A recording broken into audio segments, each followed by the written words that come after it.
ওমানের কাস্টমস প্রশাসন অত্যন্ত অভিনব কায়দায় ডাক পার্সেলের মাধ্যমে মাদক পাচারের একটি বড় চেষ্টা সফলভাবে নস্যাৎ করে দিয়েছে। কাস্টমস কর্মকর্তারা অভিযান চালিয়ে 7 কেজি 290 গ্রাম মারিজুয়ানা বা গাঁজা জব্দ করেছেন। পুরো অভিযানের একটি ভিডিও চিত্র প্রকাশ করেছে সংশ্লিষ্ট কর্তৃপক্ষ। জানা গেছে, পাচারকারীরা আইনশৃঙ্খলা রক্ষাকারী বাহিনীর চোখ ফাঁকি দিতে অত্যন্ত সুকৌশলে এই মাদকের চালানটি তৈরি করেছিল। উদ্ধারকৃত গাঁজাগুলো 24টি বিভিন্ন খাদ্যপণ্যের প্যাকেটের ভেতরে এমনভাবে লুকিয়ে রাখা হয়েছিল যাতে বাইরে থেকে স্ক্যানিং বা সাধারণ পর্যবেক্ষণে বোঝার কোনো উপায় না থাকে। পরবর্তীতে সাধারণ ডাক পার্সেলের মাধ্যমে এই প্যাকেটগুলো নির্দিষ্ট গন্তব্যে পাঠানোর পরিকল্পনা ছিল পাচারকারীদের।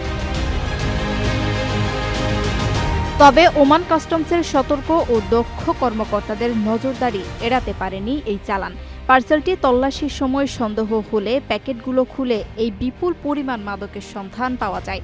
ওমান প্রশাসন জানিয়েছে, দেশের ভেতরে মাদক চোরাচালান রোধে এবং নাগরিকদের সুরক্ষায় তারা সর্বোচ্চ সতর্ক অবস্থানে রয়েছে। এই ঘটনার সঙ্গে জড়িতদের চিহ্নিত করে কঠোর আইনি ব্যবস্থা গ্রহণের প্রক্রিয়া অব্যাহত রয়েছে।